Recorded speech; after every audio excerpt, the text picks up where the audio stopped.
বিরুদ্ধে লড়াই করব ইনশাআল্লাহ। আমি আমার সংক্ষিপ্ত কথা থেকে শেষ করছি এবং আমার হাদি ভাইয়ের জন্য 2000 ধন্যবাদ। বৈষম্য বিরোধী ছাত্র আন্দোলন ময়মনসিংহ। বিসমিল্লাহির রহমানির রহিম। আসসালামু আলাইকুম।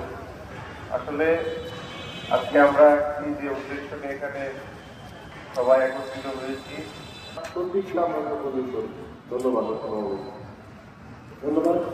এই পর্যন্ত বৈষম্য বিরোধী ছাত্র আন্দোলনের ময়মনসিংহের সর্বকারী দেশের জন্য দাঁড়াতে পারি ইনশাআল্লাহ। বাংলাদেশের শত্রুরা বাংলাদেশের বিরুদ্ধে পরাজিত হবে। আমরা সকলেই হাদি ভাইয়ের জন্য দোয়া করব। হাদি ভাইয়ের সন্তান যেন বাংলাদেশের বুকে নিরাপদ থাকে, তাকে যেন আমরা দেখে রাখতে পারি, সে দায়িত্ব যেন আমরা পালন করতে পারি, সেই লক্ষ্যে আমাদের সকলকে কাজ করতে হবে। সকলকে ধন্যবাদ। আসসালামু আলাইকুম।